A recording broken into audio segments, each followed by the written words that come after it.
E-Wiz here. High Five Vega up in the house. What's going on, Rob? Yo, what up? Yo, we started like a couple minutes early for you fools.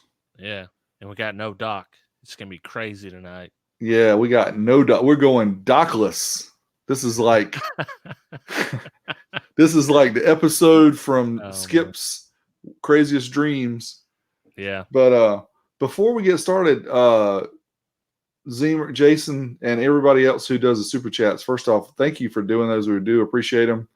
But just to let you guys know the way that works, so the super chats is the same thing as the ads on YouTube. It's a 45-55 split. So actually, when we get like $10, YouTube keeps. Is it? Do they get the 45 or do we get the 45? I can't remember, Rob. I think we get the 55. They get the 45. I think so. I think it's that way. Anyway, with a $10 super chat, we get $5.50. So if you're going to pay up, use the PayPal thing, not the super chat, because if you do the super chat, then we literally don't hardly get but half of that. Not that we don't appreciate the super chats. Please don't take it that way. That's not what I meant. It was literally for the Wheelie Challenge bet I was talking about. Speaking of that, before we get started, can I show it? Yeah, let's show it. Let's show it on the stream. We'll describe what you're doing All right, for 1 hour. We're gonna show it on the screen here. All right, y'all ready? Because Yeah. I knows that y'all have seen this. If you haven't seen it, then that's your fault. So here we go.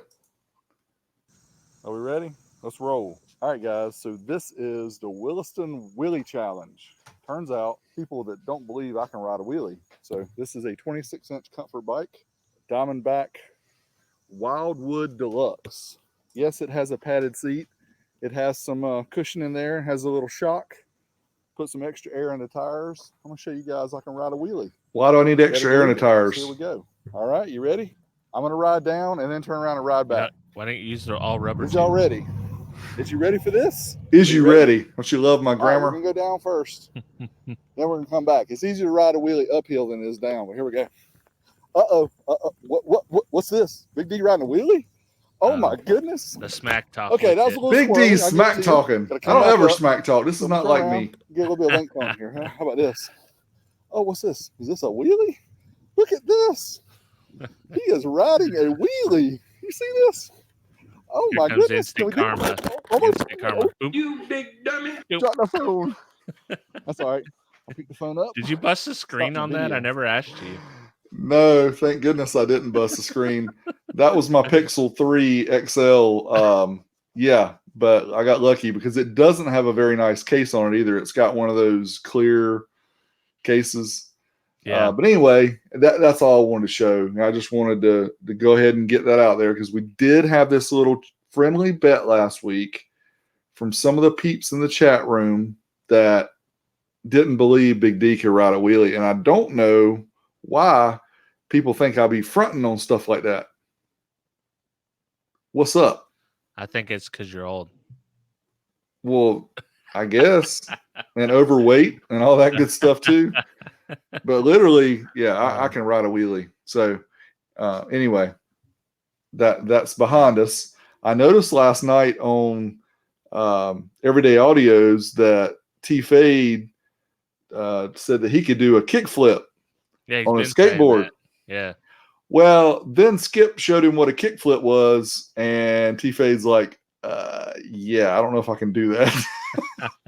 Skip's like, what'd you think a kickflip was? You got to flip it up and land on it. And he's like, ooh, I don't think I can do that. Ollie or something. Yeah, I don't know. But so I think they still had the bet, though, because they had Jonathan Patrick on.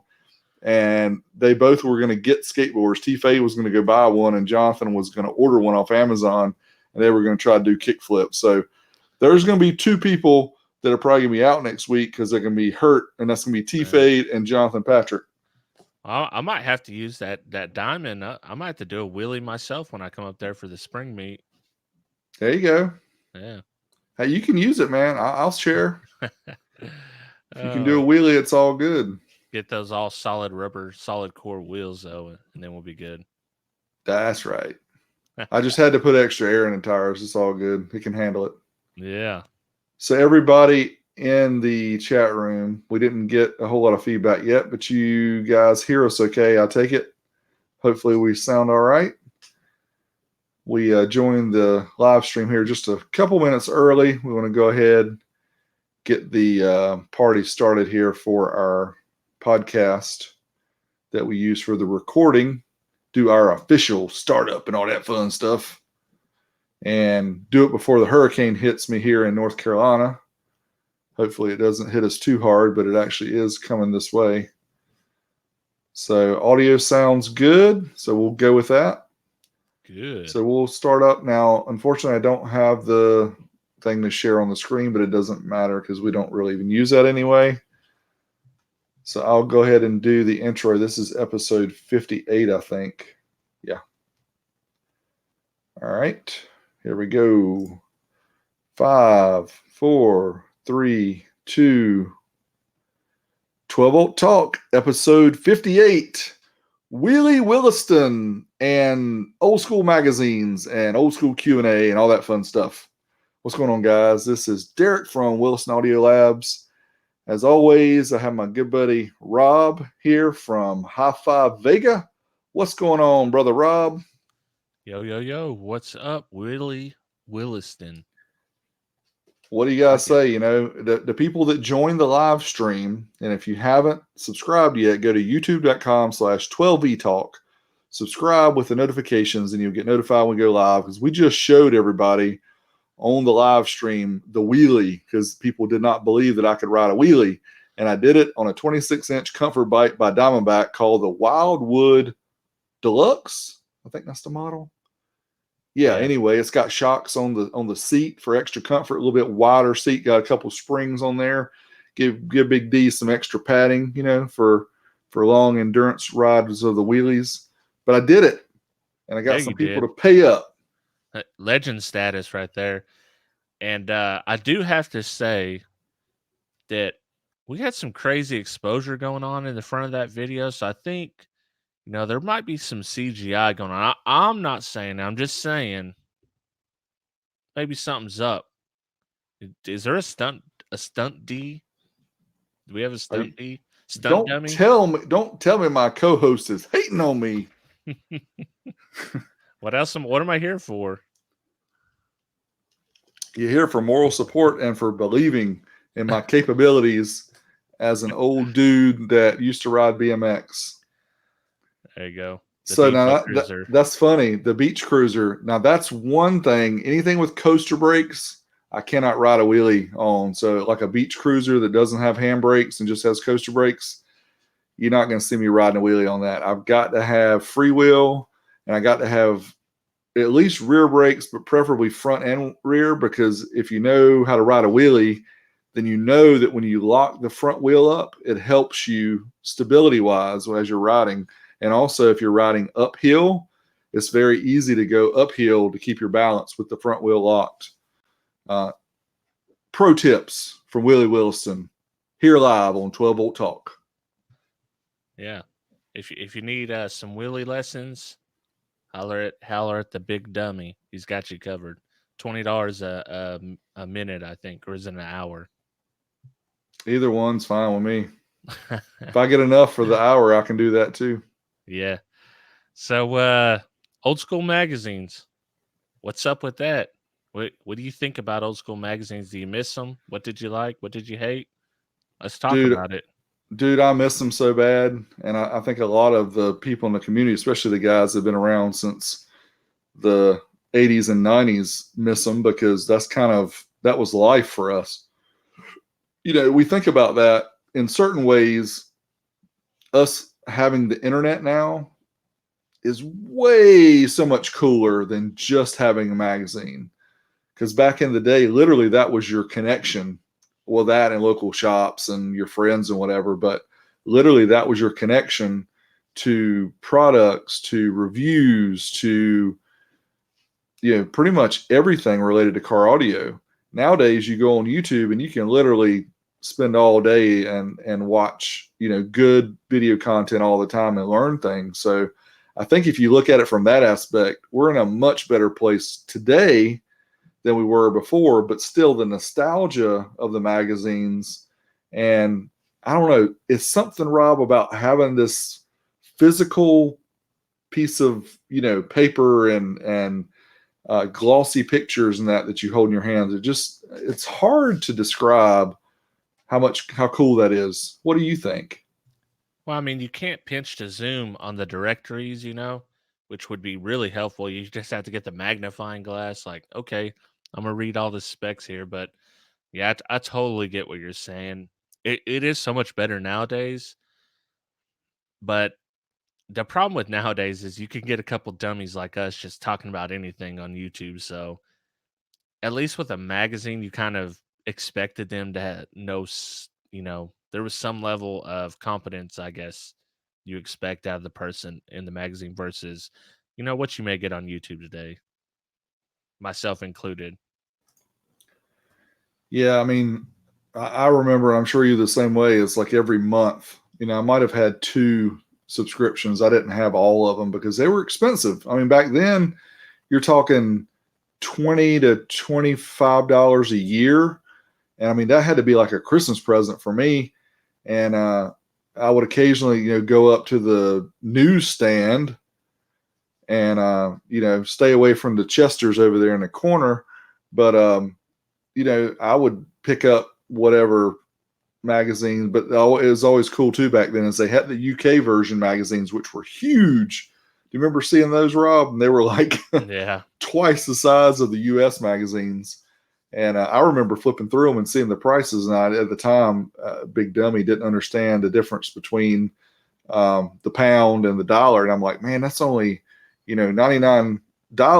No, it's 99 pounds, which, is considerably more than $99. But they had some cool magazines like that too that I would go pick up occasionally. But other than that, it was waiting for the Crutchfields to come, waiting for the car audio and electronics and the car stereo reviews. That's really the only two I had. Which ones did you subscribe to, Rob? So I only subscribe to Car Stereo Review, but I bought auto electronics. I bought that. At, it just depended. And then I bought some of the big UK ones. Matter of fact, I should have set some out. I've got some over here, and I can't remember the name of that. But those were kind of my three go-to. And I did do well, now it's PS Mag. I had a subscription to that as late as like 3 years ago or 2 years ago, and they were still putting out a lot of tuner type stuff, but they did cover car audio as well. Yeah, they did. And the DIY audio guy here makes a great analogy comment. Best part about YouTube, we can all, I think he meant we can all be contributors.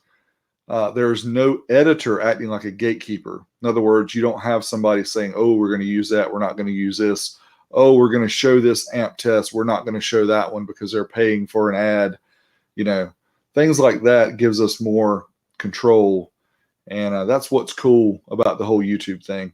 But again, there is something that we're missing here with the physical, parts of being able to hold on to stuff like magazines or books or whatever.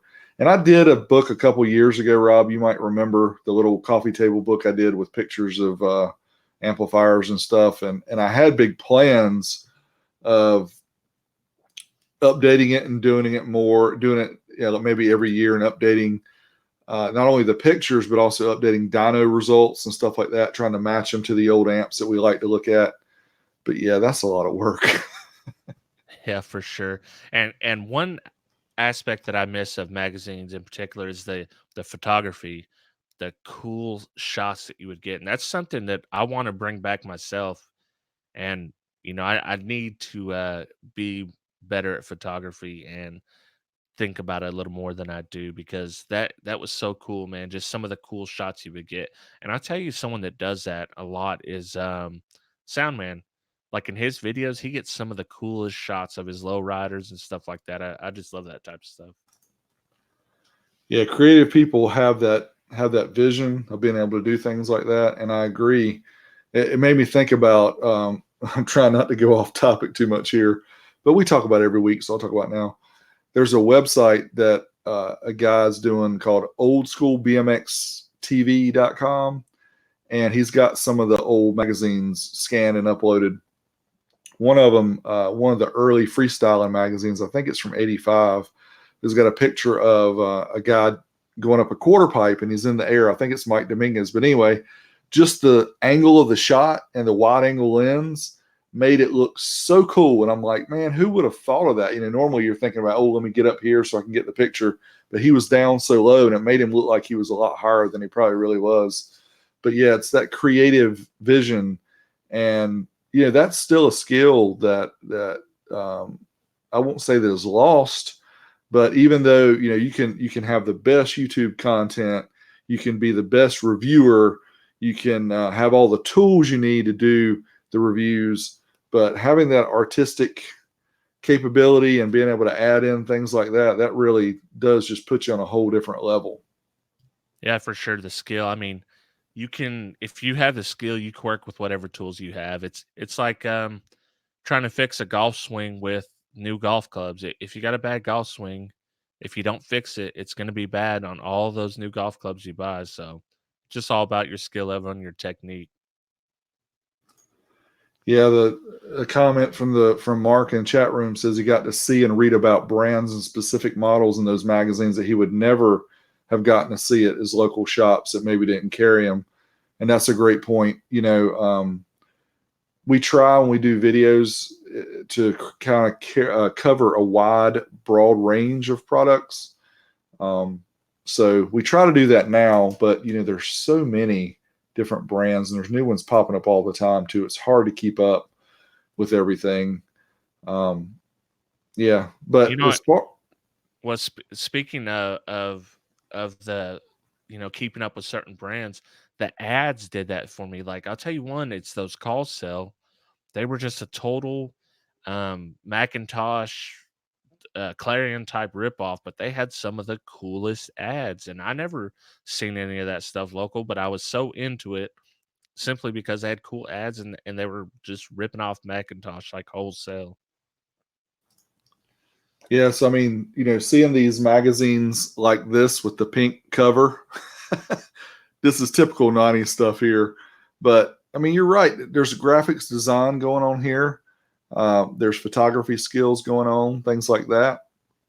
And I don't know. It's something that, you can take this with you wherever you go.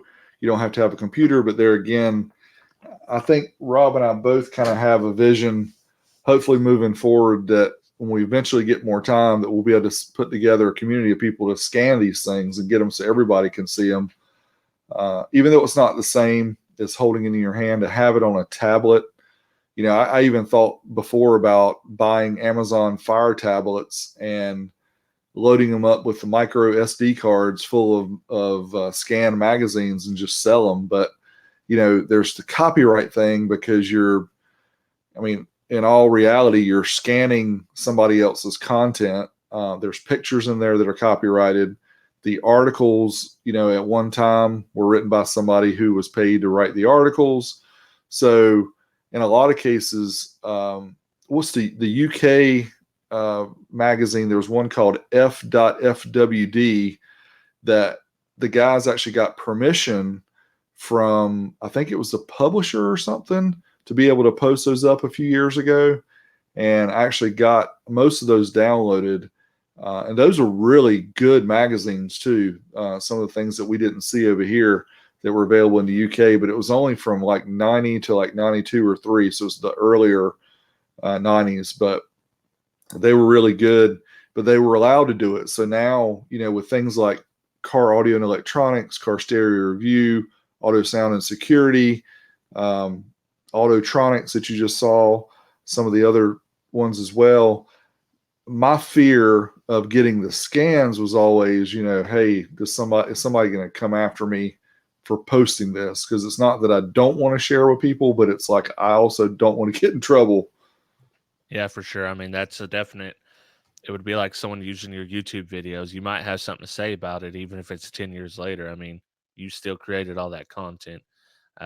So yeah, there is an argument for sure both ways. I see, wanting to preserve it, and also the people that originally created the work wanting to get paid for it, or at least Yeah, the company that owned the people that created the work.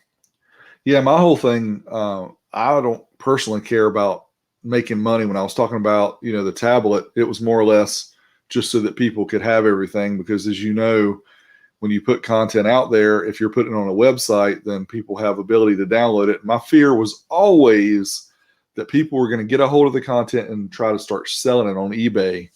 And I'm like, I don't want to, and Rob can attest to this, the amount of time it takes to do one of these directories like this. This is a 96 directory.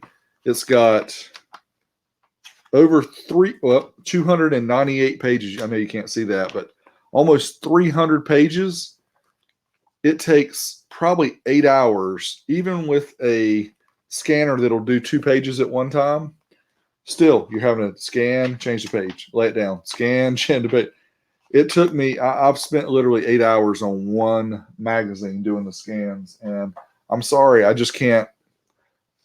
can't have somebody just, go and sell it and make money off of me spending my 8 hours. That's why I kind of stopped doing it. Cause it's like, for one thing, it's not really I don't feel like it's worth my time to do it, but I don't know. That's why I stopped. Yeah, and I done the 97, and I was using like the biggest, heaviest college book I could find, my wife's old college text. Each time I put it on, flip it, and I was just doing one page at a time. Flip it, put the book down, and then let that sucker scan, and that takes a minute, and then go to the next page. I spent probably 4 hours doing mine, and that's a solid 4 hours only doing that. Yeah, and that was only the scan part. So once you scan it, you got to have to go in and crop and straighten the pages and do the PDF when you're done and all that. And it's a long time. I see people in the chat room talking about a calendar. Yeah, I mean that's cool too. We can kind of keep old school going by like Rob, talking about getting cool pictures, having cool pictures of car audio, and then making a calendar out of it. That was something fun I did a few years ago, and I like to do another one. But yeah, it's a lot of work to put all that stuff together, and very little reward, unfortunately, because by the time you get them all in and pay for shipping, it's difficult to make it worth your time. Yeah, for sure. It's a passion project for sure. Anything you do like that, because I mean, if you're scanning or you're making a calendar, you're doing it for yourself. You're doing it for everyone else because you've already got the magazine. You could look at the magazine, but you're doing it to help out the community, and I think they certainly do appreciate it. But yeah, it's a lot of work. I tried to pay one of my kids to do it, and they didn't want to do it. I found a service online that would do it for 10 cents a page. They put it through a device that cuts the binder off, cuts the spline, and then it scans it. They probably do like a sheet fed scanner or whatever, but they said you don't get your magazine back. So I'm kind of like, that's kind of a bummer. You pay 10 cents a page and you don't get your. I wouldn't even want it cut up. I know. Well, that's what I'm saying too. But I think if you remember when we interviewed Wayne Harris a while back, he talked about that kind of being one of his projects too. Do you remember him saying that he had a device that would cut the binding, and he was working on scanning and stuff like that too? Yeah, I think I vaguely remember that, but that would be cool. I think it. I just hate to cut the binding. There's so few of these left, Yeah, that's true. Quick shout out to Donnie. Late again. Take my money. Thanks, man. And Jesse. Anybody remember the magazine with the Sherwood demo vehicle, yellow and green Chevy truck? I do vaguely remember that, but I don't remember exactly what year it was. I think it was maybe mid 90s. I don't remember that for some reason. Yeah, I don't remember the Sherwood demo vehicle. They be demoing. Yeah. So, what do you say we check out a magazine? If you guys can see, let's see where we at over here. I got a little section set up, so we can check out one of my favorite old school mags, and we'll kind of thumb through and we think. All right, so I have my lapel mic plugged in over there, but I'm gonna have to unplug it, otherwise I won't be able to hear what the big dummy's saying. All right, if you can just let these fools keep them busy while I'm setting up. All right, let's see if he can make this switch like a professional and not be slipping. All right, I'm starting to see your screen, but I don't be hearing you talk. I'm going to go full screen. I think you're still muted, dude.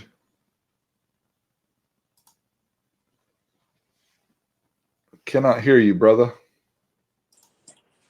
All right, I unmuted your phone. Can you hear me? I can now because I unmuted your hi-fi mag cam. Cool. Sorry for the poor audio quality, but I'm going to start.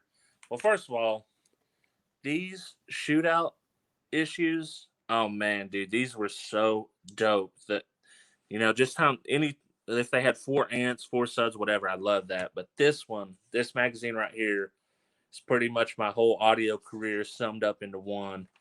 I love so many things in this particular issue. So let's get in here.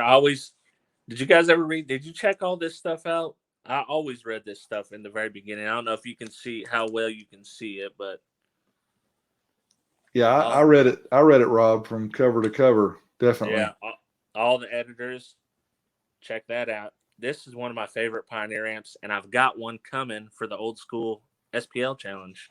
Oh, that's the ones that Brad Mazda 2284 just got his hands on too. Yep. They're very ugly if you don't have this cover, but if you do, they look cool. Obviously, we got the question and answer section. Some of these cool ads in here. Let's get to the one that I'm really. Who's the boss? The boss. She says, "Kiss her amp." I've got the big one. I live unboxed that, the 5-channel. Dude Bobin sent that. I wonder what that thing's gonna do on the dyno. At least 1/10 of rated. Yeah. I'm sure it's got at least 20 amps. Hey, can you back up just for a second? Okay. Yeah. So haters of the world who always gave me a hard time on my Infinity Perfect subwoofer. Rob, can you really quickly read some of that article so people can see? The world's most potent bass machine, and then I'll read the part that you can't see. It says, "Want to move air? Kappa Perfect woofers by Infinity deliver twice the excursion of any competing woofer. So what are you waiting for?" 1998 USAC world record holder, 166.8 dB, 0 to 100 watt power class. What? Did you just say 166.8 from a 0 to 50 watt class? 0 to 100. 0 to 100. Still. Yeah. So take away the 8 dB. That's still 148 dB from under 100 watts using these Infinity. 158. Yeah. Oh, yeah. 158. Good Lord. Yeah. These and it's funny that it mentions the 0 to 100 watts, especially with the old school challenge we got coming up. That's very cool. So if anybody out there knows what that vehicle was that did that 166 with 0 to 100 watt class with Infinity subs, please let us know. I'd love to see more about that. Oh, check this out. Do you ever want a Sega Dreamcast in your ride? Oh yeah, Big D got some retro video games. Can you tell? Oh man! All right, so here we go. First of all, check out this ad, man. This talks to me. Sony Explode. Yes, though. Just the quality.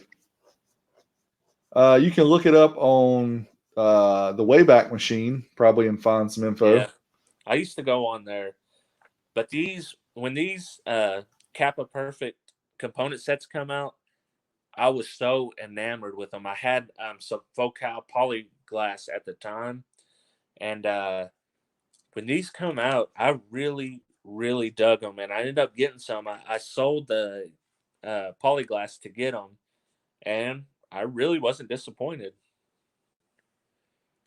You ever get a chance to mess with any of those? Which ones? Planet Audio? Yeah, the Infinity. Not the components, no. Mm-mm. Yeah, those things were killer. The tweets were really nice on those. MSRP of $549. All right, tell me if you. Let me see if you know who this dude is.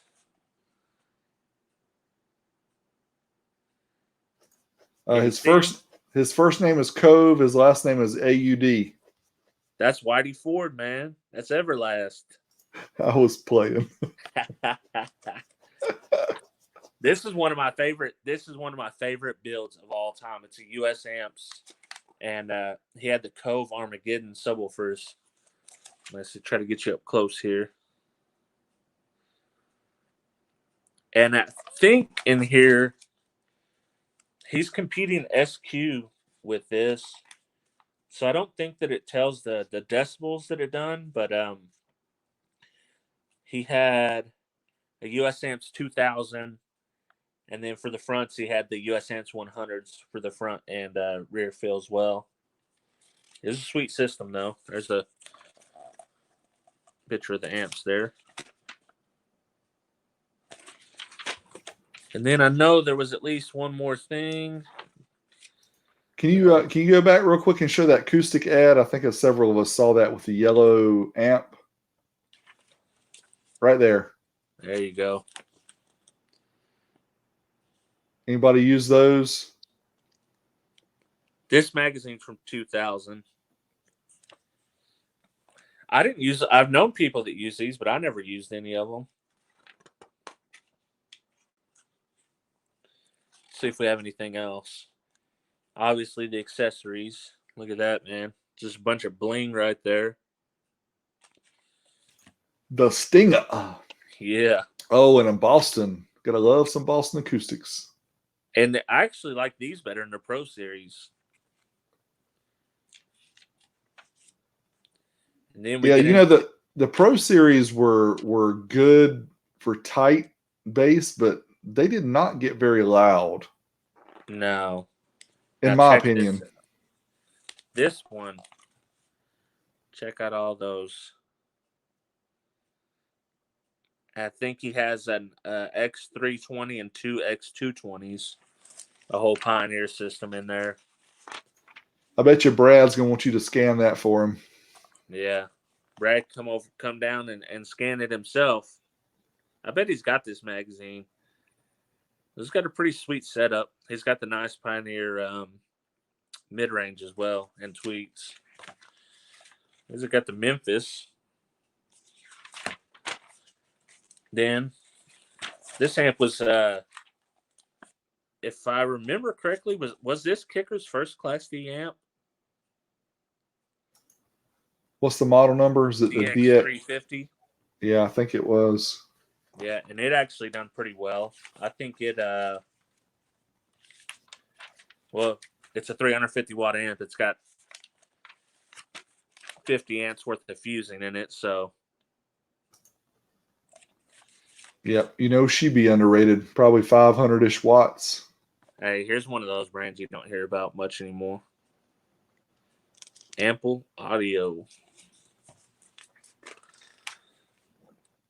Ample with Tiffany. Yeah. There we go here. Actually didn't do crazy. No, not quite as much as I thought. It's 357 at 14.4. Hey, you guys want to fill this out? I think Planet Audio car. I think we should we should send in and go ahead and get a subscription. Should I do a giveaway? And we send this to somebody, they send off. It's only $17.95, and you can bill me later. Makes you wonder where that thing actually goes. Yeah. I bet you get like an Elvis note. You get a return to sender. Now you guys are fixing to see why I love this. Love this particular issue. Look at that. Gen 2 M50s, the XCS subwoofers.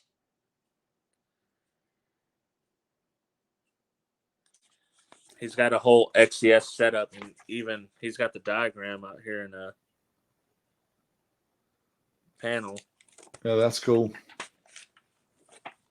Those amps are very dreamy. For those who haven't seen the guts of those, so we actually had one here in the OSS labs back in the spring OSS meet, but we had some issues with the amp. Unfortunately, and weren't able to finish doing the test. But that was a beautiful amp. I don't think I've ever seen one. It looks so nice on the inside. That thing. Oh, remember this? This was a thing for a while. Until it wasn't. SBN for the win. Yeah, that just got canceled last year? Yep, there's some rowdy bunch of peoples. Yep. I think that's about all. That's about all I had to cover in this one. All right, go ahead and mute me up and I'll switch my cameras. All right. He said mute him up. I can do it. I can mute him up. I think he accidentally closed it. He's coming back shortly. Surely, but shortly. So I'm you back. guys, he's back. So you guys in the chat, I know not everybody here is from the old school days, but a lot of you are. What do you guys think about those magazines? Do you miss them too? I don't think it's just us. I think anybody who's into car audio, home audio.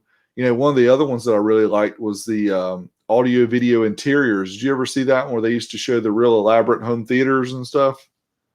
I've seen some of them, but I haven't seen a lot of them.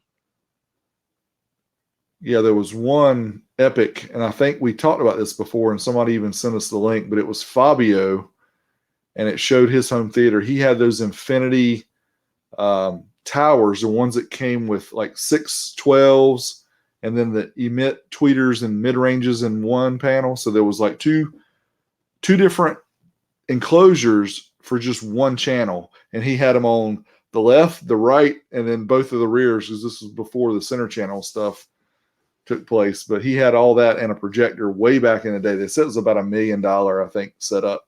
And that's one that I actually do remember. What magazine was that? Was that a home audio magazine? Or? It was Audio Video Interiors. Yep. Oh, okay. Yeah, I remember that one for sure.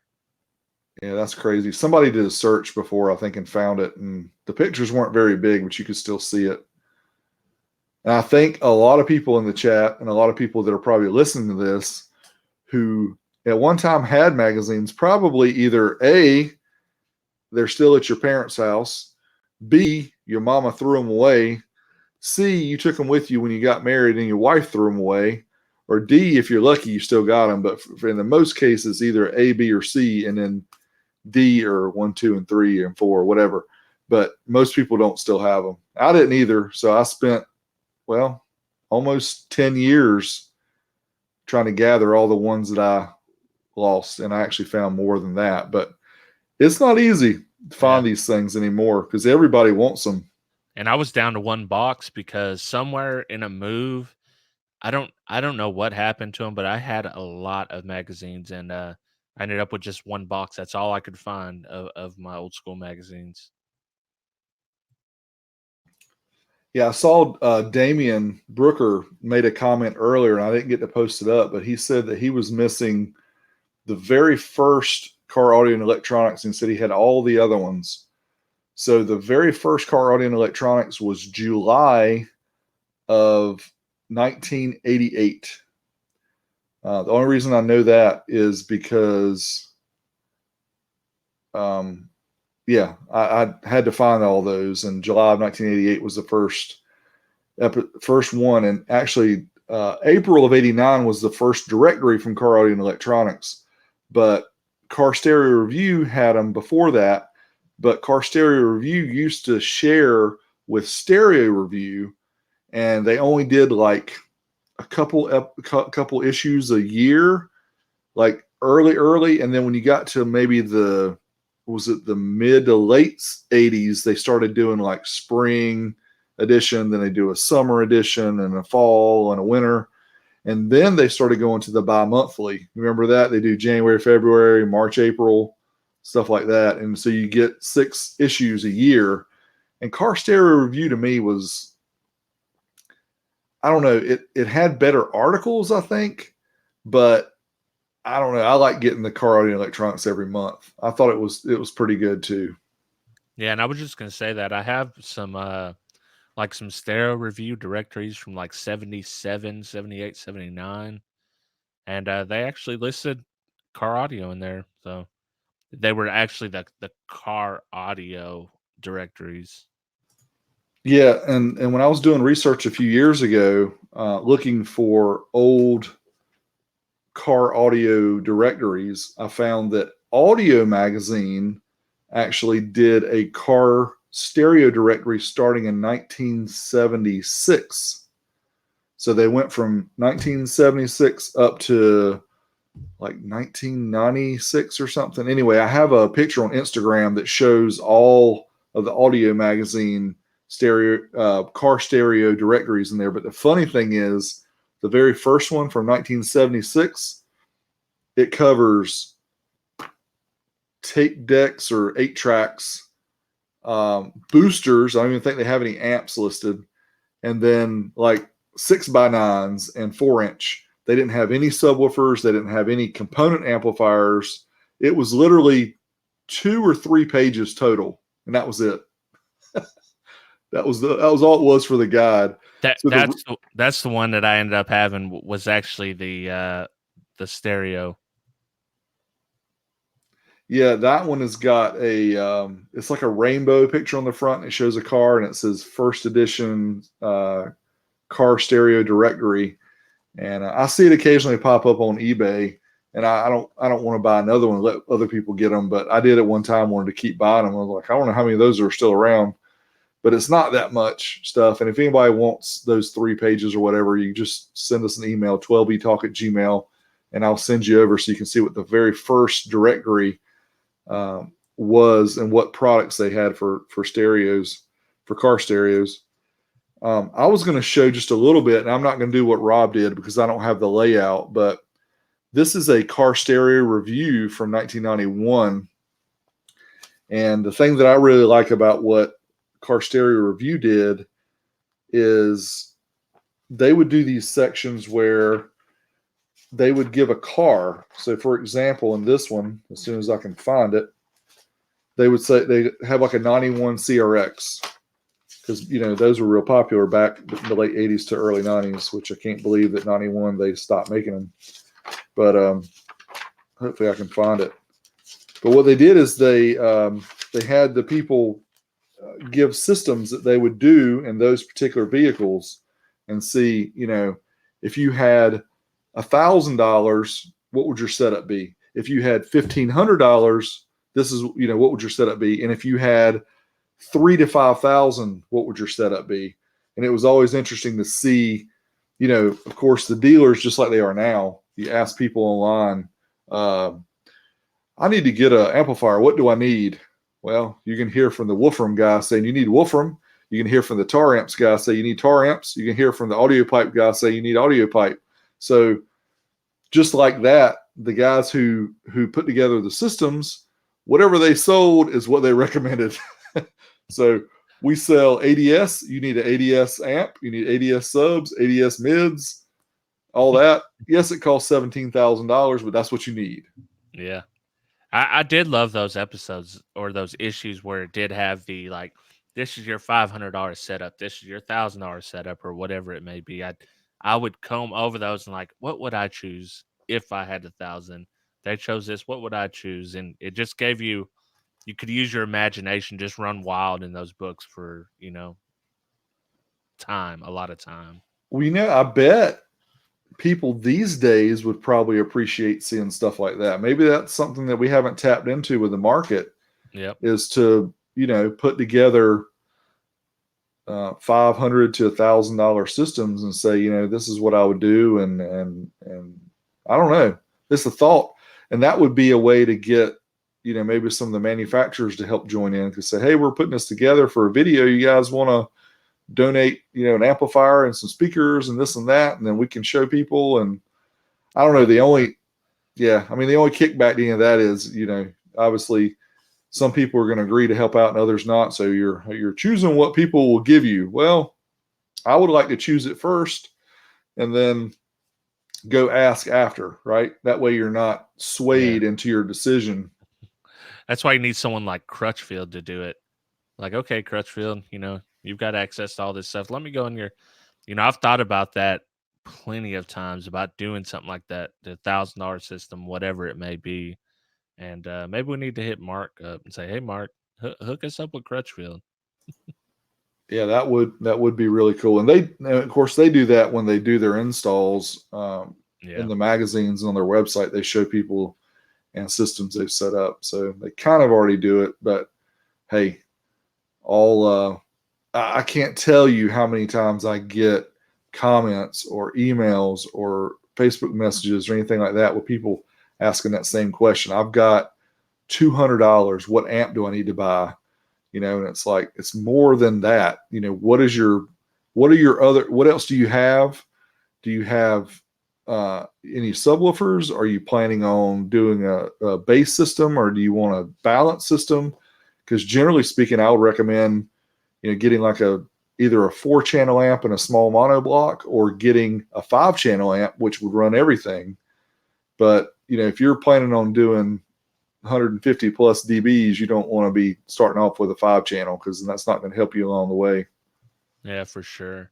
And, speaking of Crutchfield, I think I know that our guys don't, but you underestimate like how valuable those old Crutchfield magazines are to me. I absolutely love the clearance section. First of all, that I went to that straight away every time.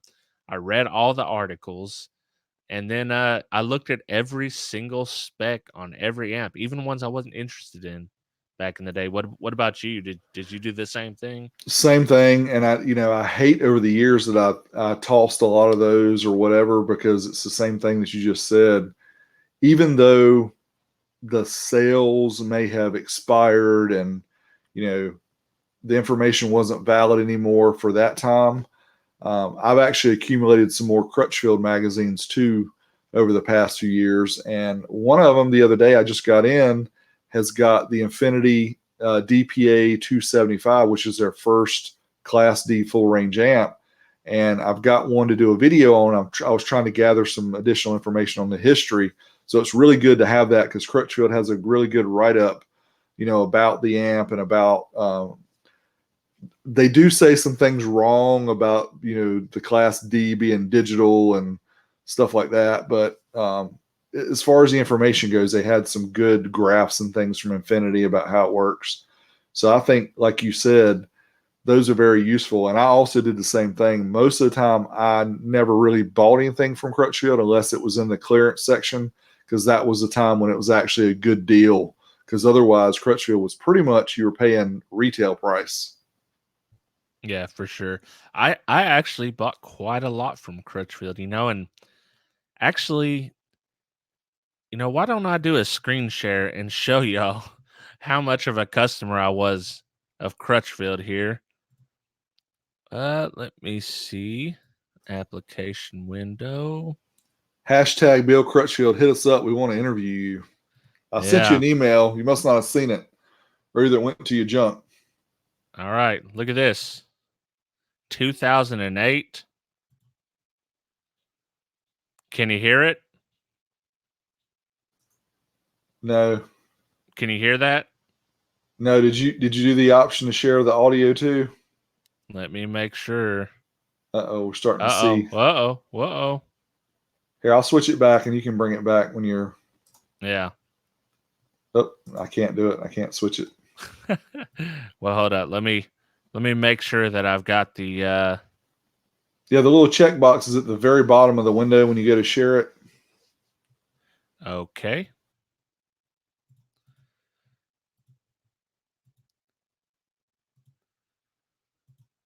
All right, now we should be good to go. Can you see it?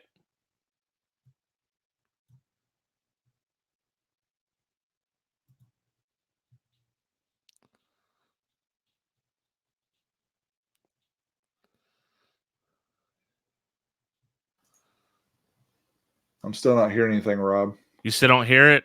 Nope. Okay, so I'll just kind of go over it. I'm unboxing some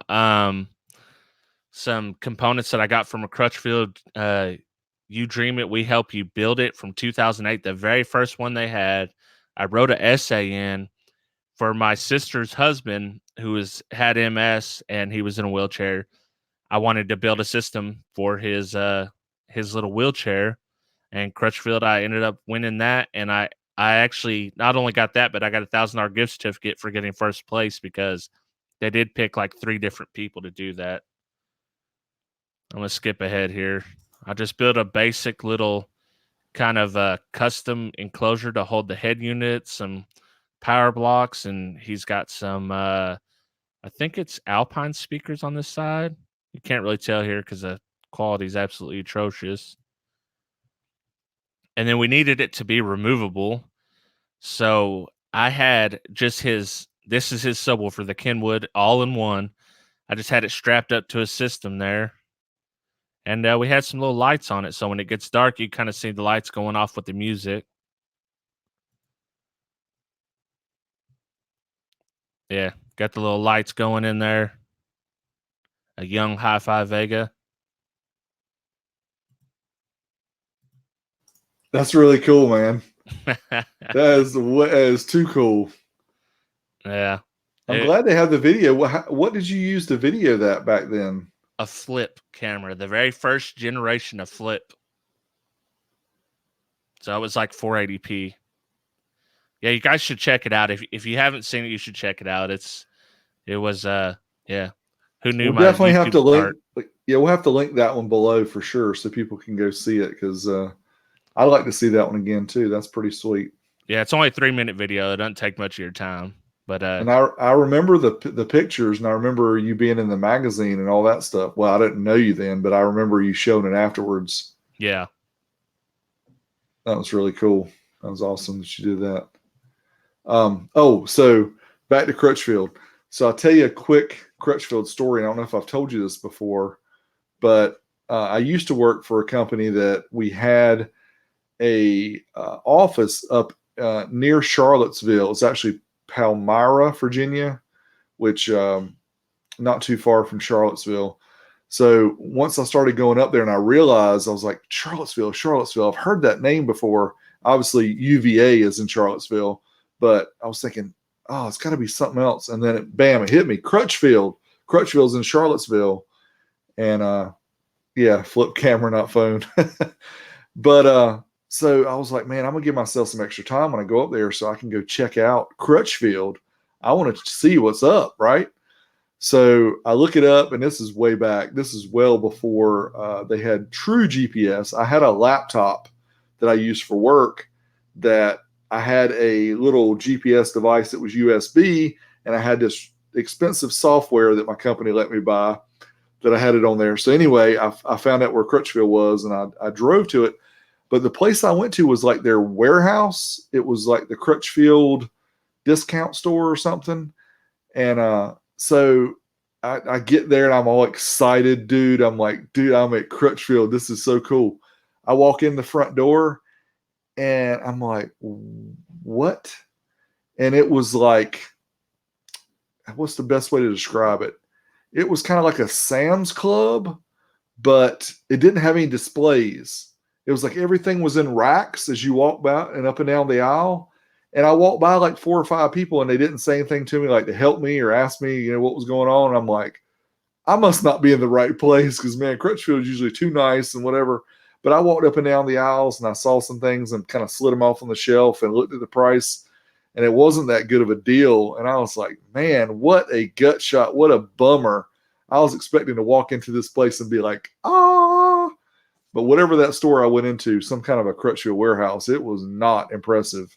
Has anybody in the chat room seen that? If you have, let me know. You know, that kind of happened to me when I went to the Kicker HQ in Stillwater. I went inside and, you know, I just free roamed. You know, they got all kinds of vehicles set up. They got the huge wall of kickers, but there was nobody in there. And we happened to go, I took a day off work.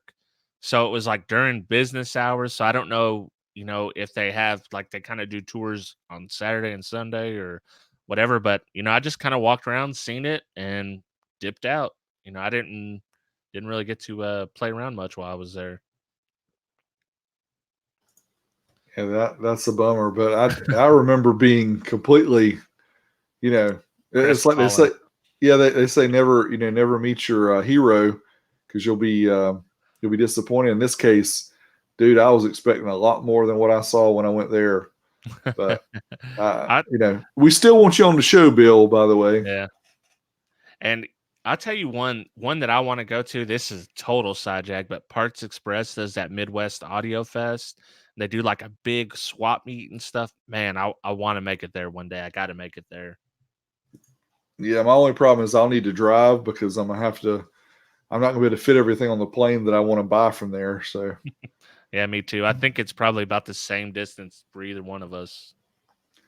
yeah, it's a bit of a hike, I'm sure, from here, but it'd be fun. Is anybody in the chat room done that? We'll talk about it after, but you guys Yeah. let us know if you've been to the Midwest Audio Fest or if you've been to a stereo store that was impressive. I mean, back in the day, what was the one that RadioShack did? Was it Incredible Universe or something? Do you remember that one? No, I actually don't have any recollection of that. So we had one of those here in Raleigh, North Carolina, and I remember exactly where it is. It was off of Six Forks Road, and I remember driving by it a few times, but I never stopped at it. But it was supposed to be kind of like a real uppity Best Buy type place, but I never went into it, and they shut down. So I unfortunately never saw it. But does anybody remember the Incredible Universe? I think that's what it was called, Incredible Universe. But it was by RadioShack. Oh, speaking of that, okay. So we're talking about old magazines, we're talking about old catalogs, things like that. RadioShack, there's a website. It's called, I think it's RadioShackCatalogs.com. I'll find it and put it in the video description. But there's a website that's got every single RadioShack catalog from 1950 or 60 something, whenever they first started. They're all scanned and they're all on this website. You can go in. You can't download them. You have to view them online by using their little viewer thing. But you can flip through all the pages. In fact, the video I did about the what was it? The KLH or Kloss, one of the little portable sound systems that I did with the subwoofer and Cambridge. Yeah, Cambridge Soundworks. I was able to go back and find the original Henry Kloss version because that one was called the Model 11 or the Model 12. Yeah. And he's got the original. But anyway, I used that website to go back and find in 1960s something, the original Henry Kloss portable stereo that had the little record player that flipped out and it had the sound system built in and all that. So anyway, there's a lot of good history out there. And that one, I think it's RadioShackCatalogs.com, but we'll find it and we'll put it in the video description. Or if anybody in the chat room can go look and see if that's right or let us know what the link is, I'll let everybody know right now. And I've had a ton of RadioShack stuff too, from Optimus tweeters to amps to the Nova 55 headphones, which were some of my favorite. And yeah, RadioShack, I was constantly going there to get replacement tweeters, mostly, or not tweeters, replacement mid-range for my home speakers. All right, so I did just prove that I was correct. So let me show everybody. It is RadioShackCatalogs.com. And so what you do is you can go up here to they've got even different, like general. So we'll go to general. 1940 was the first one they have. And of course, I've got the Flash player blocked in my browser, so I can't see it. But you can go to the HTML page and see it as well. And it's got all the individual pages. You got a high-res version too. Look at that. Look at the quality of that. Wow. But yeah, this is really neat. Like if your kid's doing stuff, trying to do some old research on, what type of things did they have in 1940. See, they had a lot of the there's a frequency oscillator, there's a transformer, all kind of stuff. But Is that tubes for a tube amp? It's tubes. Like? Yep, tubes for a tube amp. But you can see, look at this. I mean, it goes all the way back to 40, but they've got every one of them here. Somebody went through a lot of work all the way up to 2011. But anyway, it's super, super cool. I can't believe that somebody was allowed to do this and post all this online. Actually, no, here it is. 39 was the first one. It's called New England's Oldest Amateur Distributor. Here's the front page. The RadioShack Corporation, New England's oldest amateur distributor, Boston, Massachusetts. There's a high-res version. And that's pretty neat. For Crutchfield. Yes, they do. Bill, if you're listening, you need to do this for Crutchfield. Can you imagine the effort it took for somebody to do all this and scan all of these? Because, RadioShack, they had some, like in the 90s, they had some thick. I remember this one from 2000. They had some thick magazines. Look, it's got over 400 pages. Yeah. But anyway, I that was a side jag, but I did want people to know that is available at RadioShackCatalogs.com. And you can go back and spend hours looking at old stuff. And obviously, they've got some car stereo stuff in some of the 80s and 90s versions of those. So go check them out. Cool. What do you say we wrap this up maybe with some picks or something like that? Picks of the week. You got anything? Have you? I'll let you go first, and I'll sit down and figure. Go ahead. So I hit you on the spot here. So I was able to, thank you to my Patreon supporters, I was able to pick up a new camera here on the Big Dummy suggestion. And I was waffling. Like anytime I make a purchase over a couple $100, I look at every piece of information I can get about it. I weigh all the factors. And I wanted the M50, but this one just ended up being a better value. I was able to get it cheaper used. And it was just thanks to Patreon, really. So shout out to all of you that are in the chat or that are on my Patreon. I really appreciate it. But yeah, this is going to make my video look more like Derek's once I get my stream card and a new lens and a few other things. So within the next month or so, maybe 2 months, my video will be looking a lot better, especially for this stream.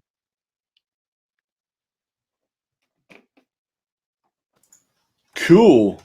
Well, I'm gonna throw mine back here a little bit. If I can find the information I'm looking for, I'll tell you about it. But you guys may be able to see it. Yeah, I can see it. Right. Let's hit with the single screen. Yeah. Oh, hold on. There we go. There you go. So I had this very cool person, and I'm gonna tell you who it is in just a minute because I'm horrible with names. His name was Danny. Danny Samuels actually sent me this. Sorry, it's backwards, man. Yeah. I'm like seeing myself in reverse. It is an old school stereo. It's like on plexiglass. He's got it kind of etched into the plexiglass, and it says Big D Wiz at the bottom. And I've got a remote here, so I can actually change the color. Green. Yeah, boy. Change it to red, green, blue. So anyway, super cool.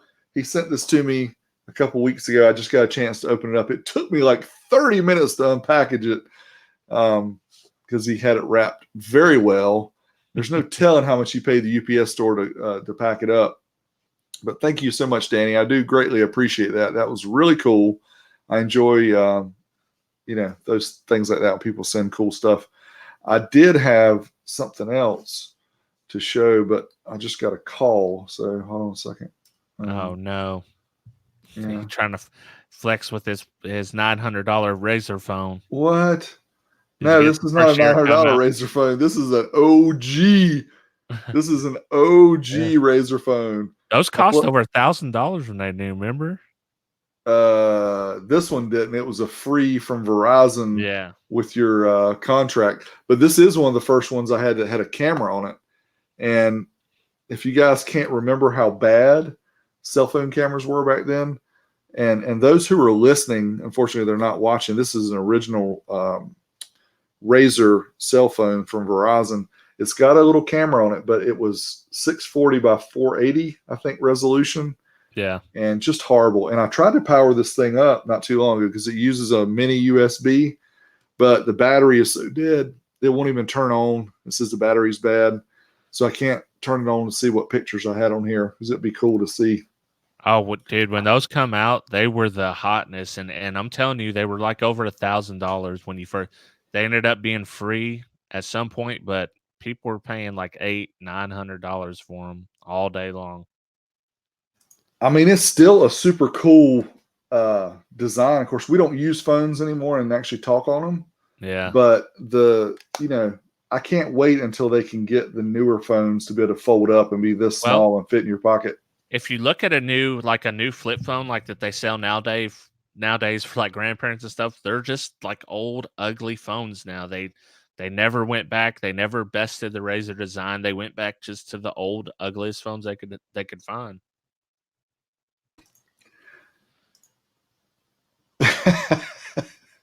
Sorry, I just saw that and had to laugh. It's the Williston burner phone. Yeah. Yeah. I don't think my SIM card's going to work in that one. That was still the analog days back before you had to have digital service. But yeah. Yeah, boy. All right. So cool. So we're going to wrap this up. What we want to let everybody know is if you're listening to this via Spotify, Google Play, Apple Podcasts, or some other podcatcher, make sure that you go to youtube.com/12etalk and subscribe to the YouTube channel. If you're available to watch us when we do our live streams on Wednesday, usually at 8 p.m. Eastern, 7 p.m. Central. This week, past couple weeks, we've been 8:30, 7:30. So we'll let everybody know beforehand what our schedule is. Check us out there. You can join in. You can hang out in the chat room, ask us questions. We do stick around and answer questions after the fact and talk about BMX and have people bet us about riding wheelies and all kind of crazy stuff. So please make sure to check us out. If you have any show ideas or if you have anybody who is in the industry who maybe has been around for a while that would like to be on our show, we're looking to get some more guests. Reached out to a few people. I'm waiting for schedules to get aligned. But if you have anybody that you know that would like to join us, we would appreciate that. 12vtalk@gmail.com is the best way to shoot us a message, and that way we can work out that. And Rob, do we want to go through the super chats real quick? Yes, sir. I've got them written down. Our dude, Byron Chambliss, always the first guy to the trigger. Thank you. Jason Zemer, times like 5 times. Crazy 8 Drums, The Third Era, KT Wilson, Donnie Tuttle, Jesse Strand, our dude Brandon Hanna, Jason Zemer again, and the boy Rick Quattlebaum. Thank you. Thanks, guys. We do greatly appreciate it. You guys show up all the time. You're here hanging out with us. You're chatting in the chat room. You're keeping us in line for the most part. So we do appreciate it. And again, if you're listening, make sure you go to YouTube and check us out so you can see us live when you can. Otherwise, we'll be back next week with something else. We don't know yet, but we'll figure it out. And hopefully you guys will come back and join us. So until next week, we gone. Later. Bye. Howdy. Finito. Peace Fin. out. Word. Yeah. How good can you manual on a bike? That's funny. Oh man. All right, guys. See what I missed. What did we miss? So, for the guys in the chat, how many of you would be interested in doing a call-in show like soon? Like we have 5 different guests. You each get like 10 minutes to basically ask us, be the third chair, ask us questions. I think Yeah, that would be a good show. so I think the software we're using right here allows us to have it's either, I think it's 6 total, right, Rob? Yeah. So that will be me, Rob, plus 4 others. I know this math thing might be stressing people out on a Wednesday night, but yeah, that'd be fun. We should do that. We should maybe do it next week if we can't That's get what I a was thinking. guest. So if you're interested in that, send us an email at 12etalk@gmail.com. You're going to need either a computer with a webcam. Your mobile phone will probably be the easiest with a headset with some kind of mic. That'd probably be the easiest for you. And that's basically all you need. Yeah, we'll just send you a link, and you come in, and then we can do your section. And then if we have more than 4 people, then we can kind of cycle through them and allow other people to come in. I think we can have like 10 within the room, but we can only do six at a time, so we can kind of switch back and forth. We've never done that many with this software, but it would be fun to try it. Yeah, I mean, we could try it, and you guys send us emails, and obviously, like, if you're somebody we see in every week and doing super chat, obviously you're going to get some sort of preference because, you guys are always here supporting us. So, but even if you're not, go ahead and still do it. We're still, we'll fill it up. We'll try to get like 10 minutes each, something like that. Yeah, I think it'll be fun. Yeah. Find out what people are up to and put faces to names and all that stuff. But yeah, like Rob said, probably your cell phone or tablet will be the easiest way to get in, because I know a lot of people these days don't have computers. And even if you do have like a laptop with a built-in webcam, those built-in webcams are not very good quality-wise. And it's also good to have, like, I've got a really big light up here. I know you guys can't see it because anyway, the lighting is kind of important, but we're not going to care about all that much. It's just get somewhere where we can have some light on you, I guess is what I'm saying. Because it's amazing how much better video looks when it has a little bit of light or has good lighting. Yeah, for sure. Apple reviews. Did we forget to say that? We always forget. Yep, I always forget it. Yeah. Practicing wheelies on a 29-inch Big Ripper. John Hill, you doing that? Video it, man, or it didn't happen. Yeah, we got to see that. So I was chatting online with Paul Smith last week, and he said he got a 29-inch Haro, and he's like 6'5". He's even taller than me, and he said the 29s are too big. They're hard to wheelie or jump or anything. He says he thinks the 26-inch is better for somebody around 6 foot to 6.5 feet tall. So I was curious because unfortunately the GT that I want, the blue color, is only a 29-inch. If I get 26-inch, I've got to either get pink or green. Oh man, go with the green. I know.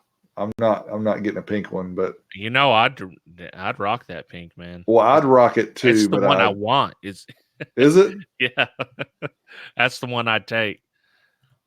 Well, who was it online? David Moore got the pink one. He's got the 26-inch pink GT, and he got mags. But Skyway doesn't make their tough wheels in 26. They make them in 24 and 29, but they don't make them in 26. Oh wow! What's up with that? Might not be able to do no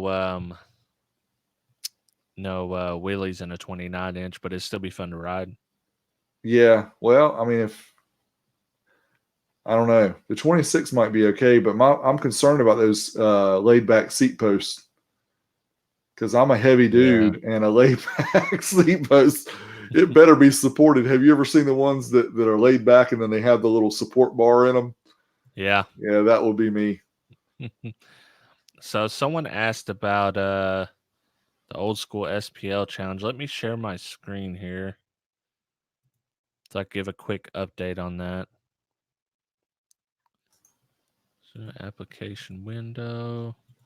Hey, Rockville Sam, can you send us a message at 12etalk@gmail.com because I think I've got Mike's info, but I don't have yours, and see if you want to come on. We'll get you on the show too. Yeah, that'd be fun. All right, so our dude Matthew Stark still up top. I went ahead, since he used 2 different amps on the 0 to 50. Or wait up, I got this mixed up. Uh-oh. Hold up, I'm about to edit that. I've got him 2 times, but anyways, he's still first in every class but one. Your boy Big D, where you at? 4th place in the 51 to 100 watts. Rick Quattlebaum nipping at the heels, 130.4 with his 30HC. Both use the same amps. James Stanley, the Clarion head unit. Did you watch that video, Derek? Where he got the 140? No, I haven't seen that one yet. Yeah, he done one. This is a Clarion head unit he had wired to the subwoofers.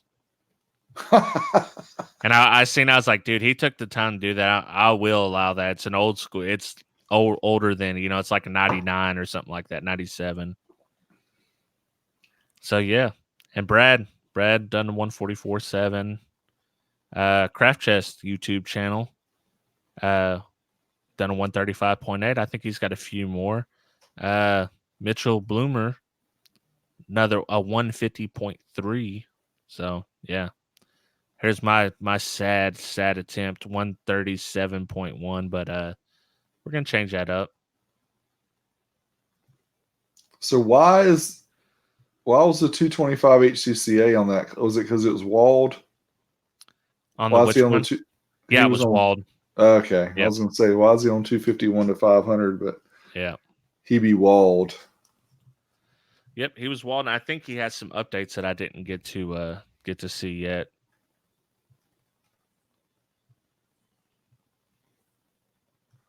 What's the email to be on the calling list?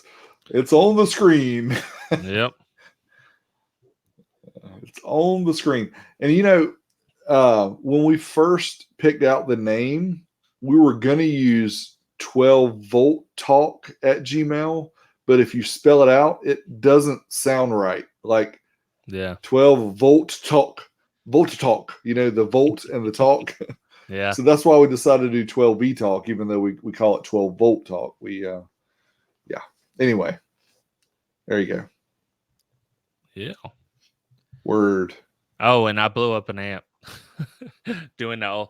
So I tried to update my score. I put out the SPL tips and tricks, and my plan was I was going to use those few tricks to improve my score with the Sony 2252HX. And I had all that worked out, and I went to burp it. So first of all, I got greedy. I was going to say, okay, I'm leaving it in high voltage mode. I'm going to run it at 2 ohms mono anyways, try to get a little bit extra instead of switching to high current. I burped like a 138. Poof. Magic smoke. No, not magic smoke, but it blew fuses. And now every time I hook it up, it blows fuses instantly. So output transistor, something's messed up.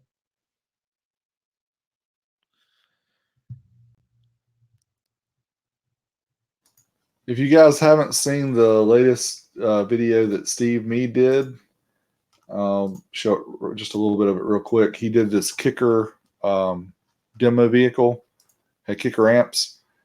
He actually gave Old School Stereo a shout out. Look at this. I didn't know that he was going to do this. He told me after the fact, but he actually, let's see if I can find it. Where is it? It's at the very beginning. Hold on. There it is. I actually put the thing up like we were part of it. Oh, man. Isn't that cool? Dang. Old School Stereo.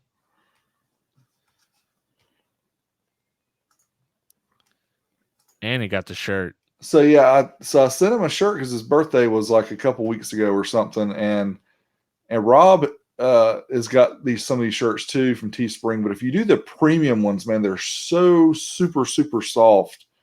They're like awesome. But I got him blue, and I know what color he wanted. But anyway, yeah, he wore it for this whole whole video, so I got to hook up for that. That was cool. But man, he's really slimming down, Rob. We gotta work on ourselves. Yeah, I've seen that, man. I guess you get more subscribers if you're skinnier.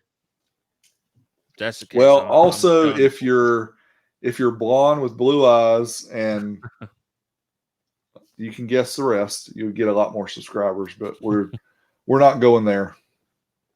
Eric Dudley, I had a big red repaired 5-channel, not that one. So, and matter of fact, I don't even know if I'm gonna waste my time messing with that 2252, getting it repaired.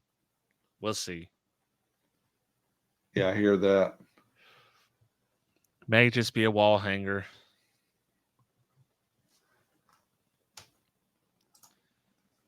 Yeah. So Crazy Eights. I'll be real honest with Steve. He has no. There's no reason why he put my thing up there or wore my shirt in his video. I didn't pay him anything.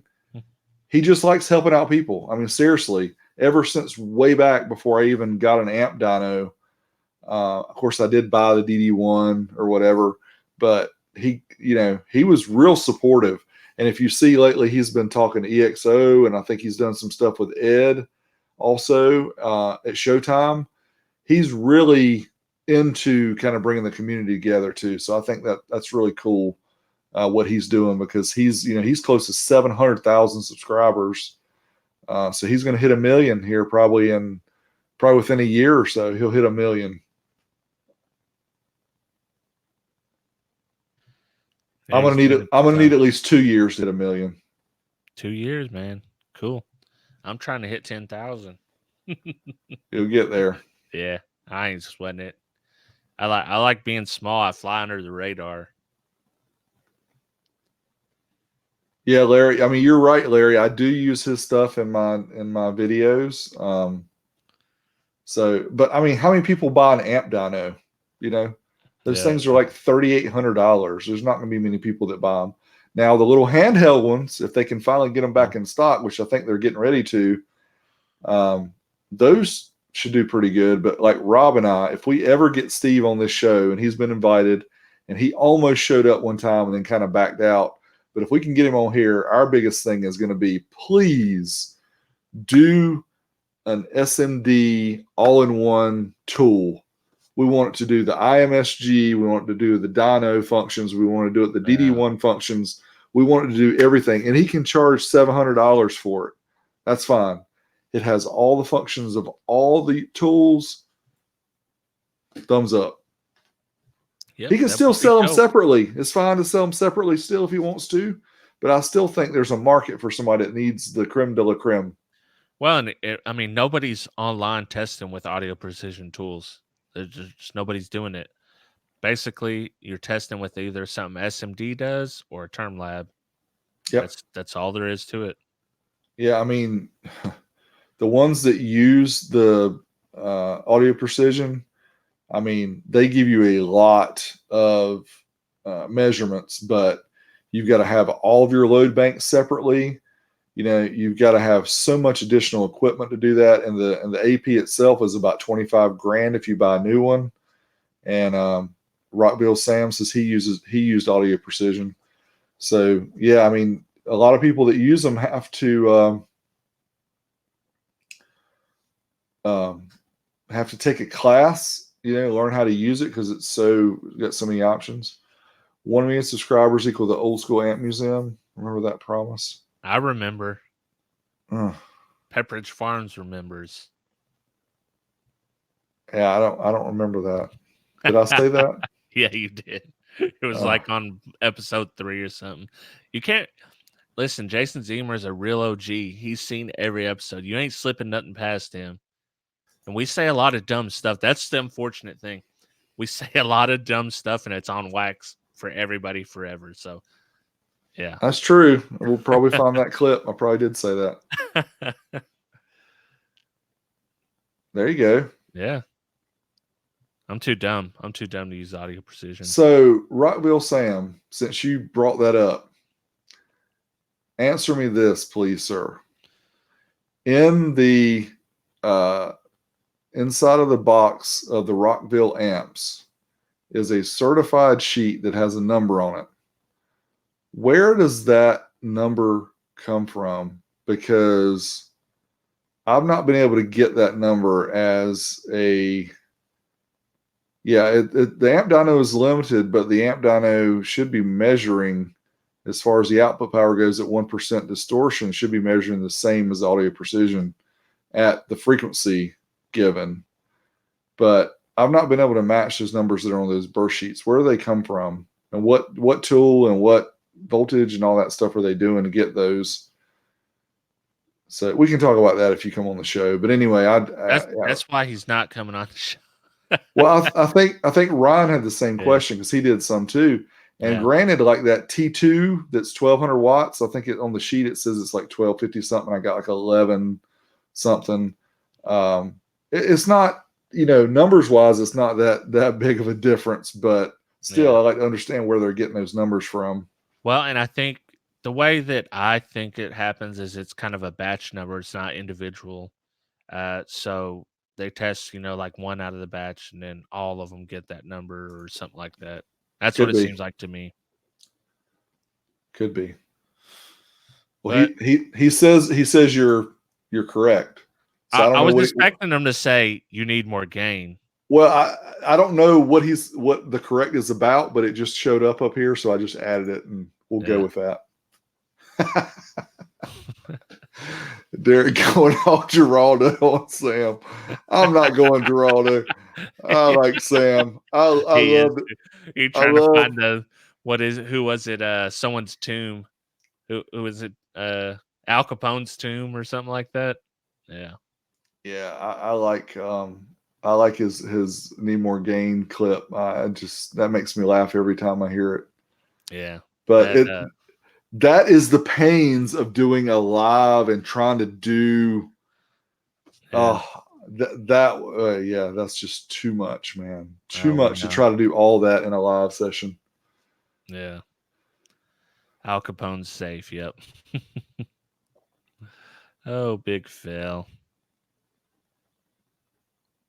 All right, guys. Well, I'm gonna have to drop because we've, like Rob said, like I said earlier, we've got this Hurricane Dorian coming this way, and it's going to hit us sometime tomorrow. I've got to get some stuff prepped and such, but cool. We'll be fine for next week. So you guys send us an email. We got the email address here, 12etalk@gmail.com. Yep. If you want to be on with us, and we'll send you the invite, and we'll just, if we have more than 4 extra people, then we'll just cycle through and let some people in. And we're going to do it like Americans Got Talent. So if you suck, like, you're out of here. You're out of here. Oh, man. All right. All right, guys. Y'all take care. Thanks again for joining us. Peace out.